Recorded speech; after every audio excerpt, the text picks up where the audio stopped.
Hello everyone, आज हम लोग स्टार्ट करने जा रहे हैं बॉन्डिंग का next topic, that is solubility of ionic compound. देखो, कोई भी साल्ट अगर मेरा सॉल्युबल होगा किसी भी सॉल्वेंट पे तो वहाँ दो फैक्टर आएगा। एक आएगा लैटिस एनर्जी और दूसरा होगा सॉल्वेशन एनर्जी। सॉल्वेशन एनर्जी, अगर वो मेरा सॉल्वेंट पानी है तब उस सॉल्वेशन एनर्जी को हम क्या कहेंगे? Hydration energy. यानी मेनली दो फैक्टर कौन कौन सा?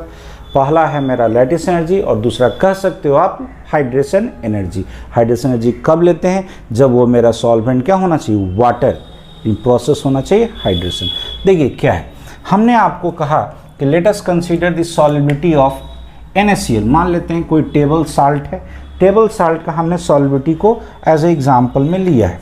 गौर से देखेंगे आप कि जब टेबल साल्ट को हम लिए तो टेबल साल्ट का फार्मूला क्या होता है? NaCl। Na पे प्लस और Cl पे माइनस, तो ये मेरा कैसा सॉल्यूट है? पोलर सॉल्यूट है, ठीक है।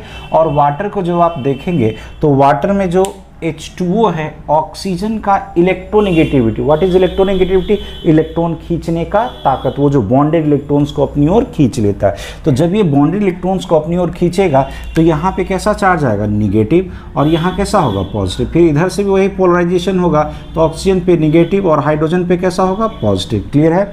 तो ये भी मेरा कैसा बन गया? पोलर सॉल्वेंट, और ये मेरा क्या था? Polar solute. जब यहाँ इंट्रैक्शन होगा, गौर से देखो, इसके माइनस और इसके प्लस में होगा तो क्या होगा? एक फोर्स ऑफ अट्रैक्शन काम करेगा। तो आपको वहाँ क्या होगा?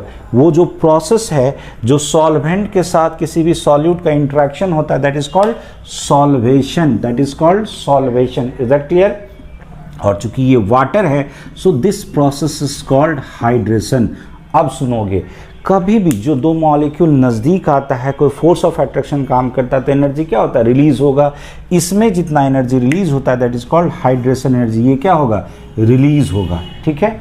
जब ये हाइड्रेशन एनर्जी इतना हो जाए कि गौर से देखो, यहाँ जो एक फोर्स ऑफ अट्रैक्शन जो अभी काम कर रहा था यहाँ पे, इससे ज़्यादा हो जाए, मतलब यहाँ जो फोर्स ऑफ अट्रैक्शन था, बोलो इसको तोड़ने के लिए एनर्जी कितना चाहिए था? Lattice energy. लैटिस एनर्जी चाहिए इसको, इसके बीच का फोर्स ऑफ अट्रैक्शन को तोड़ने के लिए।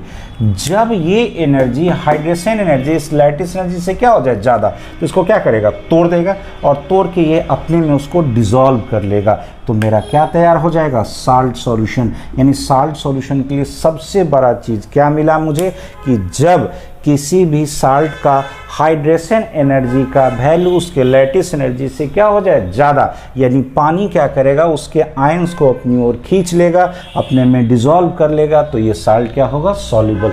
तो एकदम पहला चीज़ आप दिमाग में रखेंगे, किसी भी साल्ट को सॉल्युबल होने के लिए क्या होना चाहिए? हाइड्रेशन एनर्जी का वैल्यू लैटिस एनर्जी से ज़्यादा होना चाहिए। लोग कैसे समझेंगे? याद रखिएगा, ये जो डेल्टा H हाइड्रेशन है, ये कैसा मिला? ये मिला कि किसी को आयंस को क्या कर रहा है? तोड़ दे रहा है, डिसोसिएट कर रहा है। तो ये मेरा कैसा मिला? तोड़ने वाला फोर्स, या कह सकते हो तोड़ने वाला एनर्जी। क्लियर है? और लैटिस एनर्जी चूंकि उसको क्या किया था? उसको जोड़ के रखे हो, तो उसका जो फोर्स ऑफ अट्रैक्शन उसको बता रहा था, तो ये क्या था? मेरा जोड़ने वाला एनर्जी। जोड़ने वाला एनर्जी। अब एक बात बताओ, जिस वक्त ये तोड़ने वाला फोर्स जोड़ने वाले से क्या हो जाए? ज़्यादा, तो ये तोड़ने वाला ज़्यादा हो गया, उसको तोड़ देगा, साल्ट कैसा हो गया? सॉल्युबल। लेकिन अगर जोड़ने वाला ज़्यादा हुआ, लैटिस एनर्जी ज़्यादा हुआ, तो कैसा होगा? इनसॉल्युबल।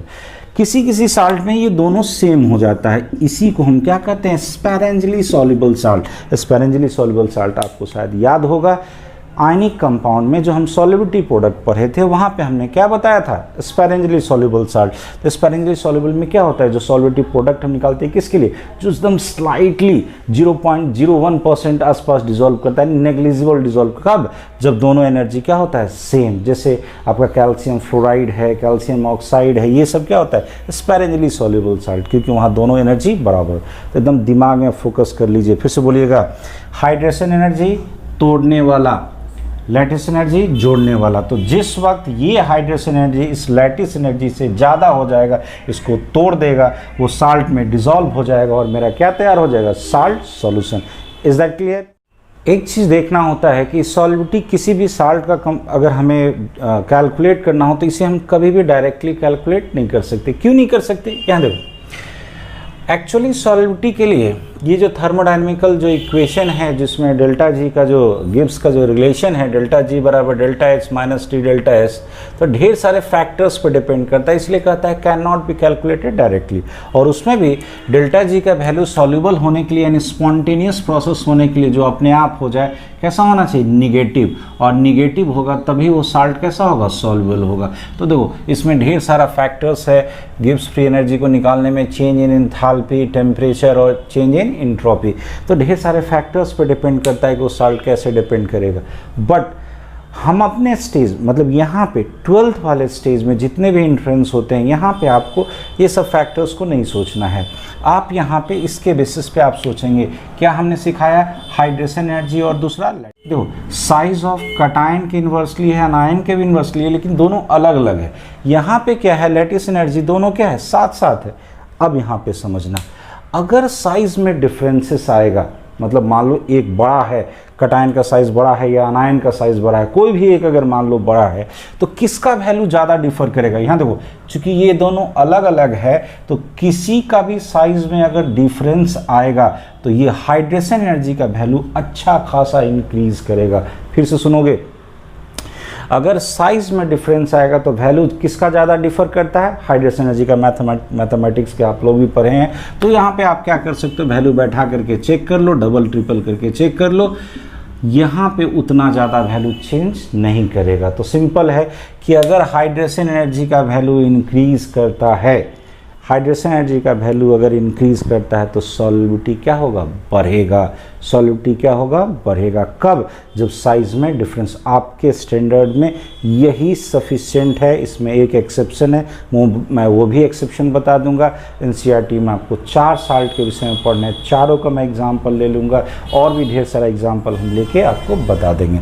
चलिए यहाँ देखिए, कहता है, हमने क्या कहा आपको कि जब इनके बीच साइज का डिफरेंस आएगा, किसके किसके, कटायन और अनायन के बीच में, कहता है generally more the difference in size of cation and अनायन results in large delta H hydration value, यानी किसका वैल्यू में बदलाव होता है ज़्यादा, हाइड्रेशन एनर्जी में। लैटिस एनर्जी में कहता है value of lattice energy does not changes significantly, मतलब इसमें बदलाव होता है तो थोड़ा मोड़ा बदलाव होता है, बहुत ज़्यादा का बदलाव नहीं होता।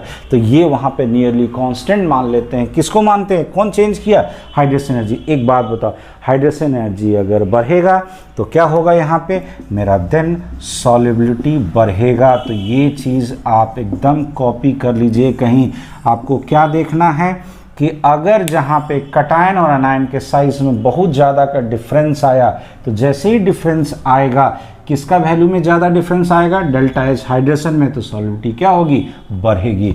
इज दैट क्लियर, क्योंकि तोड़ने वाला फोर्स बढ़ गया।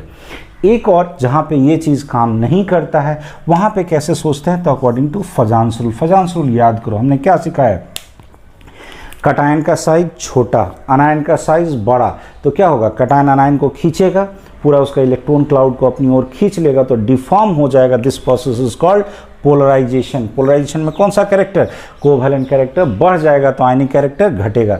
आयनिक कंपाउंड पानी में सॉल्युबल होता था, याद कीजिए, तो आयनिक कैरेक्टर अगर कम है तो सॉल्युबिलिटी भी इसका पानी में क्या हो गया, कम हो गया। इज दैट क्लियर, फिर से बोलो, कटायन का साइज छोटा, अनायन का साइज बड़ा, तो पोलराइजेशन ज़्यादा, पोलराइजेशन ज़्यादा तो कोवैलेंट कैरेक्टर ज़्यादा, तो आयनिक कैरेक्टर कम, तो सॉल्युबिलिटी क्या होगा, भी पानी में क्या हो गया, कम।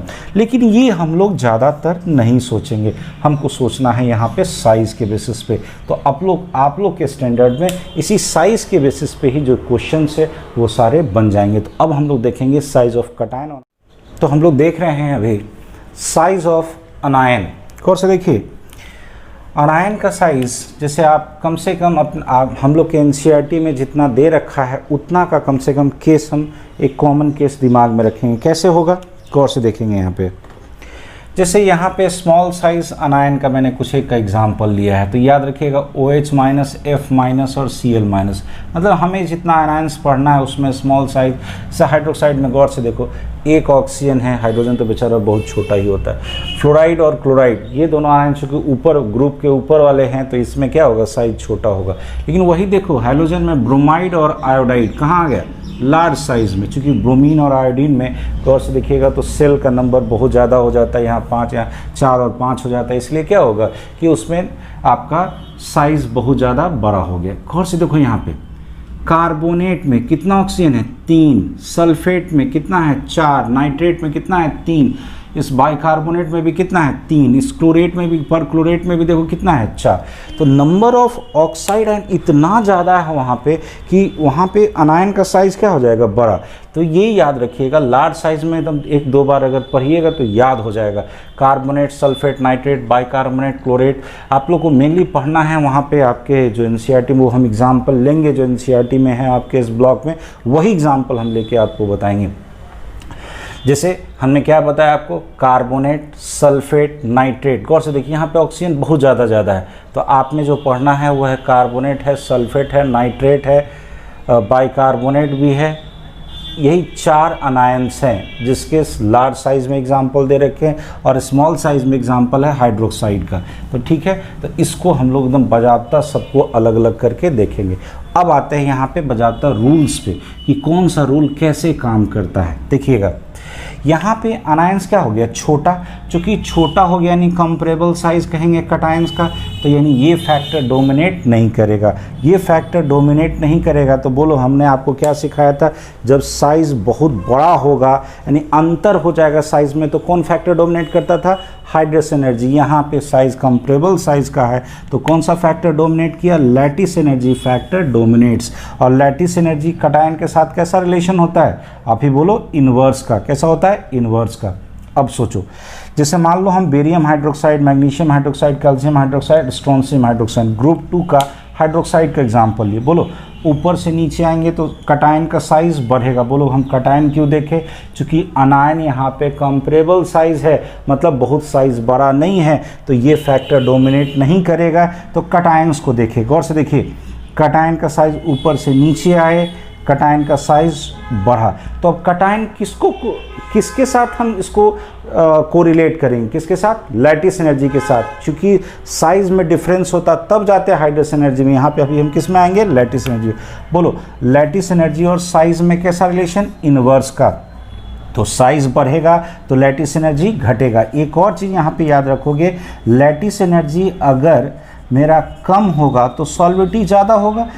क्यों, एक बात बताओ, अगर पकड़ के रखने वाला फोर्स कम है तो कोई भी आके इसको तोड़ के ले जाएगा। अगर आपको मान लो घर से आपका इंटरेक्शन अगर कमज़ोर है तो कोई भी दोस्त आपको क्या करेगा, आपको अपनी फैमिली से दूर ले जा सकता है। मतलब जहाँ पे भी फोर्स ऑफ अट्रैक्शन अगर आपका कम है उसको ईजिली वहाँ से डिसोसिएट किया जा सकता है। यानी कि लैटिस एनर्जी कम हुआ तो सॉल्विटी क्या हुआ, बढ़ा। कब हम लैटिस एनर्जी पे सोचे, फिर से बोलो, लैटिस एनर्जी पे वहाँ सोचेंगे जहाँ पे अनायन का साइज़ कंपेरेबल होगा, या सिंपल सोचो स्मॉल साइज अनायन होगा। ये कंसेप्ट क्लियर है, हम इसको एग्जाम्पल से ढेर सारे एग्जाम्पल में आएंगे। अब आते हैं लार्ज साइज अनायन में। गौर से देखो यहाँ पे अनायन का बहुत बड़ा साइज़ है, बहुत बड़ा साइज़ है। एक बात बोलो, साइज़ जब बड़ा हो जाता था किसी एक का सॉरी, तो हम किसको देखते थे, हम देखते थे यहाँ पे हाइड्रेशन एनर्जी। फिर से बोलो, यहाँ पे क्या देखेंगे, हाइड्रेशन एनर्जी फैक्टर डोमिनेट करेगा। और हाइड्रेशन एनर्जी और साइज में कैसा रिलेशन होता है, यहाँ भी हाइड्रेशन एनर्जी और साइज में आपका इन्वर्स का रिलेशन है। ये क्लियर है, यानी कि साइज बड़ा होगा। फिर से बोलो, साइज बड़ा होगा तो क्या देखेंगे, हाइड्रेशन एनर्जी। अनायन का साइज छोटा होगा तो क्या देखेंगे, लैटिस एनर्जी। फिर से बोलो, अनायन का साइज बहुत बड़ा तो हम क्या देखेंगे, हाइड्रेशन एनर्जी। अनायन का साइज बहुत छोटा तो हम क्या देखेंगे, लैटिस एनर्जी। आ जाओ, अब आते हैं इस पे। जैसे यहाँ देखो, जैसे मान लो एक हमने एग्जाम्पल लिया ग्रुप 2 का कार्बोनेट ऊपर से नीचे आ रहे हैं तो कटायनिक साइज क्या हुआ, बढ़ा। तो कटायनिक साइज बढ़ेगा तो यहाँ पे जो कटायन का साइज है उसको हमको किससे कोरिलेट करना है, हाइड्रेशन एनर्जी पे। जबकि यहाँ पे जो साइज ऑफ कटायन था उसको हम किससे कोरिलेट कर रहे थे, लैटिस एनर्जी। कब, फिर से बोलो, जब अनायन का साइज छोटा था तो कौन सा फैक्टर देख रहे थे, लैटिस एनर्जी। अनायन का साइज बहुत बड़ा है तो हम कौन सा फैक्टर देख रहे हैं, hydration energy. Is that clear. अब आइए, कटायन का साइज बढ़ेगा तो हाइड्रेशन एनर्जी क्या होगा, घटेगा। क्लियर है, कटायन का साइज बढ़ा तो हाइड्रेशन एनर्जी घटा। हाइड्रेशन एनर्जी घटेगा तो अब एक बात बताओ, हाइड्रेशन एनर्जी घटेगा तो सॉल्विटी को क्या करेगा, कम कर देगा। क्योंकि अरे तोड़ने वाला फोर्स ही ना कम हो गया, तोड़ने वाला फोर्स हो गया कम, तो ये भी क्या हो जाएगा कम। जबकि यहाँ देखो, यहाँ सॉल्विटी बढ़ रहा था, लैटिस एनर्जी घटने से सॉल्विटी बढ़ रहा था, यहाँ हाइड्रस एनर्जी घटने से क्या हुआ, सॉल्विटी भी घटा। क्यों कहोगे, अरे तोड़ने वाला ही फोर्स अगर कमज़ोर हो गया तो ये तो टूटेगा ही नहीं, तो सॉल्विटी क्या हो गया, घट गया। यहाँ पे क्या था, तोड़ने वाला जो पकड़ के रखा हुआ था वही फोर्स कमज़ोर था तो जल्दी टूट गया था, इसीलिए सॉल्विटी यहाँ पे क्या हुआ था, बढ़ गया। तो यहाँ पे आपके पास है सॉल्विटी का कुछ क्वेश्चंस। ठीक है, इसको बनाने से पहले हमने क्या कहा था, सबसे पहले आपको दिमाग में क्या रखना है कि स्मॉल साइज अनायन, तो ये आपका स्मॉल साइज अनायन है और यहाँ पे आपका लार्ज साइज है, बस इसको आपको दिमाग में रखना है। तो देखो कैसे दिमाग में रखना था, जहां ऑक्सीजन का नंबर ज्यादा है तो ऑफकोर्स वो ढेर सारा क्या होगा, क्लस्टर में जमा होगा तो साइज बढ़ जाएगा। और यहाँ पे हैलाइड में याद रखिएगा ब्रोमाइड और आयोडाइड, यहाँ पे OH माइनस F माइनस और Cl माइनस, तो ये सब का साइज क्या होगा, छोटा होगा। हमने क्या सिखाया था, चलो याद करो। तो क्वेश्चन कितना आसानी से बनेगा, एकदम इसमें ब्लंडर मत करना, बहुत आसानी से बनता है, छोटा सा चीज दिमाग में रहना चाहिए। अगर आयन के बीच का साइज का डिफरेंस अगर ज्यादा होगा तो हाइड्रोजन एनर्जी का वैल्यू ज्यादा डिफर करेगा, तो उसकी सॉल्युटी बढ़ जाएगी। चलिए यही दिमाग में रखना है और हमें सोचना है। यहाँ पे देखो, गौर से देखो, यहाँ पे बेरियम का साइज कटायन का साइज छोटा होगा और हाइड्रोक्साइड जो है ये भी क्या है, गौर से देखो, ये स्मॉल साइज अनायन है, तो यानी कि इन दोनों का साइज क्या हो गया, कंपेरेबल, मतलब दोनों का साइज नियरली सेम है। तो नियरली सेम है, हमने क्या सिखाया था कि अगर डिफर करता तो इसका हाइड्रोजन एनर्जी ज्यादा होता, अगर डिफर करता, लेकिन वो डिफरेंस यहाँ पे आ गया, यहाँ पे कटायन का साइज बड़ा हो गया और अनायन उसके रिस्पेक्ट में छोटा हो गया। तो जहां ज्यादा का डिफरेंस होगा, बोलो, जहां साइज में डिफरेंस ज्यादा होगा, कौन डोमिनेट करेगा, हाइड्रोजन एनर्जी, उसकी सॉल्युबिलिटी क्या हो गई, ज्यादा, तो सॉल्युबिलिटी ऑर्डर आपको ये मिला। क्लियर है कंसेप्ट। चलो यहाँ आ जाओ, कार्बोनेट साइज देखो क्या है, बड़ा, यानी अनायन का साइज बड़ा है और यहाँ पे कटायन भी हमको क्या दिख रहा है, बड़ा। यहाँ पे कटायन हमको छोटा दिख रहा है और अनायन बड़ा दिख रहा है। हमने क्या सिखाया आपको बताओ, हमने सिखाया जहां पे साइज डिफरेंस ज्यादा होगा, साइज डिफरेंस ज्यादा होगा, हाइड्रोजन एनर्जी का जो वैल्यू होगा वो ज्यादा होगा, उसमें सॉल्युबिलिटी ज्यादा होगा। तो यहाँ जो आप सॉल्युबिलिटी का ऑर्डर देखोगे वो इधर की ओर होगा। क्लियर है। आप खुद से एक बार बनाओ, एकदम कॉपी में इसको उतारो और उसको एकदम याद नहीं करना, खुद से सोचो, आपको खुद ही बनने लगेगा क्वेश्चन। यहाँ बताओ, यहाँ पे क्या है, कटायन का साइज छोटा है, फिर गौर से देखो सल्फेट अनायन का साइज बड़ा है, तो साइज में डिफरेंस हुआ ज्यादा, तो हाइड्रोजन एनर्जी ज्यादा, तो सॉल्युबिलिटी इसका ज्यादा। अब सुन लीजिए, यहाँ पे नाइट्रेट, फिर से कटायन छोटा है, अनायन मेरा बड़ा है, तो यहाँ डिफरेंस फिर ज्यादा है, डिफरेंस ज्यादा है तो यहाँ हाइड्रोजन एनर्जी ज्यादा होगा, इसकी सॉल्युबिलिटी का ऑर्डर ये होगा। अब सुन लो, ये जो चार है यही आपके एनसीईआरटी के इस ब्लॉक में याद रखोगे।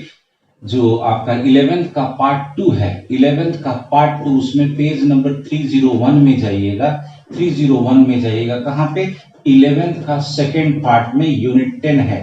यूनिट 10 में अगर आप पेज नंबर 131 में जाए, वो सॉरी 301 में जाइएगा, तो 301 में आपको दिखाई देगा, ये चार है, वहां पे ये चार है, हाइड्रोक्साइड है, कार्बोनेट है, सल्फेट है और नाइट्रेट है। देखिए यहाँ पे हाइड्रोक्साइड में क्या था, अनायन का साइज छोटा था, यहाँ पे तीनों में अनायन का साइज बड़ा है, तो सॉल्युबिलिटी प्रोडक्ट एक बार बना के इन चारों को तो एकदम याद कर जाओ, समझ जाओगे, अपने आप बनाने लगोगे। क्लियर है। चलिए अब यहाँ पे फ्लोराइड का साइज क्या होता है, छोटा, तो यहाँ पे क्या हुआ, मेरा अनायन का साइज क्या है, यहाँ पे देख लो, कटायन मेरा बड़ा है और अनायन मेरा छोटा है, कटायन बड़ा है अनायन छोटा है, तो फिर क्या साइज का डिफरेंस होगा, हाइड्रोजन एनर्जी ज्यादा होगा, तो ऑर्डर ऑफ सॉल्युबिलिटी ये होगा। यहाँ पे आ जाए आयोडाइड में अब साइज ऑफ अनायन बड़ा है और यहाँ पे कटायन भी बड़ा है। यहाँ पे सोचो कटायन मेरा छोटा है और अनायन मेरा बड़ा है, तो साइज डिफरेंस अगर ज्यादा होगा तो सॉल्युबिलिटी ज्यादा होगा।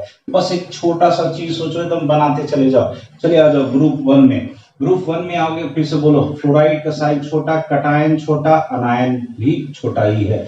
यहाँ कटायन बड़ा हो गया अनायन मेरा छोटा है तो इस तरह से इसकी सॉल्युबिलिटी ज्यादा होगी, क्योंकि साइज डिफरेंस ज्यादा होगा। फिर बोलो साइज डिफरेंस ज्यादा होगा, हाइड्रोजन एनर्जी ज्यादा होगा, हाइड्रोजन एनर्जी ज्यादा होगा, सॉल्युबिलिटी ज्यादा होगा। फिर आ जाओ यहाँ अनायन का साइज बड़ा है, कटायन का भी साइज बड़ा है। यहाँ सोचो कटायन का साइज छोटा है, अनायन का साइज बड़ा है, तो ये मेरा सॉल्युबिलिटी ऑर्डर होगा। क्लियर है कंसेप्ट? यहाँ देखो कटायन छोटा है, अनायन मेरा बड़ा है, नाइट्रेट है, तो यहाँ पे ये ऑर्डर होगा। क्लियर है? बस आपको ये याद रखना है कौन स्मॉल साइज और कौन लार्ज साइज। आपके सिलेबस में यानी 12th स्टैंडर्ड में जो एनसीईआरटी में जितने आयंस लिए गए इतना में आपका काम बन जाएगा। इतना याद रखो, सारा का सारा क्वेश्चन बनेंगे। अब बोलो यहाँ पे कार्बोनेट का साइज बड़ा होगा और लिथियम का साइज छोटा होगा, कटायन छोटा अनायन बड़ा, फिर साइज डिफरेंस हुआ, हाइड्रोजन एनर्जी का वैल्यू ज्यादा और इसकी सॉल्युबिलिटी इधर की ओर बढ़ेगी। चलो यहाँ जाओ, लिथियम में देखो लिथियम का साइज छोटा है, सल्फेट का साइज बड़ा है, तो यहाँ भी सॉल्युबिलिटी क्या होगा? ज्यादा होगा। ये कंसेप्ट क्लियर है? ये कंसेप्ट क्लियर है? इसमें एक एक्सेप्शन है, वो एक्सेप्शन भी हम डील कर लेते। तो आप लोग एक काम करो, या तो इसका स्नैपशॉट ले लो या तो इसको बड़े अच्छे से एकदम वीडियो पॉज करके बड़े अच्छे से एक बार लिखो। जितना क्वेश्चन मैंने बनवाया है उसको खुद से सोच करके बनाओ और इस वीडियो को हो सके तो आप 2 बार देखो। कहीं भी सॉल्युबिलिटी का क्वेश्चन, आपके स्टैंडर्ड का क्वेश्चन, चाहे वो कोई भी एग्जाम हो, नीट हो, जेई हो, केवीपीवाई हो, कोई भी एग्जामिनेशन ओलंपियाड हो, आपसे गलती नहीं होगा। Is that clear? इसमें एक एक्सेप्शन है, उस पर हम आते हैं। आप इसको वीडियो को पॉज करके इसे आप पूरा का पूरा या तो लिख लीजिए या तो फिर स्नैपशॉट ले लीजिए। चलिए यहाँ जो एक्सेप्शन है उस पर आते हैं। यहाँ देखोगे जैसे सिल्वर का हैलाइड का केस है, तो एक मेरा जो एक्सेप्शन है उसको हम पूरा का पूरा डील कर दें आपको। तो सिल्वर हैलाइड का केस है, तो ये एक्सेप्शन है, मतलब जहां पे आपको ये जो साइज डिफरेंस वाला है वो वाला काम नहीं करता है। जैसे मान लो AgF, AgCl, AgBr और AgI, ठीक है। यहाँ बोलो क्या है कि यहाँ पे गौर से देखो आयोडाइड का साइज बड़ा है और उसके रिस्पेक्ट में कटायन छोटा है, तो इसकी सॉल्युबिलिटी ज्यादा होनी चाहिए, लेकिन ये रूल यहाँ पे काम नहीं करता है। यहाँ पे जो है वो सॉल्युबिलिटी ऑर्डर आपको इस तरह से मिला है। This is the solubility order, पूरा का पूरा ये उलट गया। This is the solubility order कहोगे, ऐसा क्यों हुआ? अब देखो होता क्या है कि यहाँ पे देखोगे ये मैक्सिमम सॉल्युबल होता है, इसकी सॉल्युबिलिटी इसलिए होता है क्योंकि ये आयनिक हो जाता है, इसलिए इसकी सॉल्युबिलिटी मैक्सिमम होती है, सॉल्युबिलिटी मैक्सिमम होती है। और जबकि ये कंप्लीटली आपका इनसॉल्युबल साल्ट होता है, इनसॉल्युबल साल्ट होता है। बोलोगे यहाँ क्या हुआ? तो यहाँ जो काम करता है दैट इज फजान्स रूल। यहाँ पे फजान्स रूल काम करता है, ना कि ये जो हमने आपको बताया। तो इसके बेसिस पे आंसर किया जा सकता है, क्योंकि यहाँ पे आयनिक कैरेक्टर ज्यादा है। आयनिक कैरेक्टर अगर ज्यादा होगा तो क्या होगा? ये पानी में ज्यादा सॉल्युबल होगा। तो इतना नहीं सोचिए, बस एक एक्सेप्शन है, सोच लीजिए कि ऐसे हुआ सॉल्युबिलिटी। बाकी सब जगह आप कैसे सोचिएगा? साइज के डिफरेंस पे आप लोग के स्टैंडर्ड का सारा क्वेश्चन बन जाएगा। और एक चीज और मैं हमेशा कहता हूं, मैक्सिमम बच्चों के साथ शेयर कीजिए ताकि मैक्सिमम को बेनिफिट मिल सके। ओके, तो मैक्सिमम के साथ शेयर कीजिए और मैक्सिमम लाइक कीजिए और कमेंट जरूर कीजिए। अगर आपको थोड़ा सा बेनिफिट होता है तो कमेंट कीजिए, हमें इंकरेजमेंट मिलता है। ओके, तो लगे रहिए, पढ़ते रहिए। Thank you.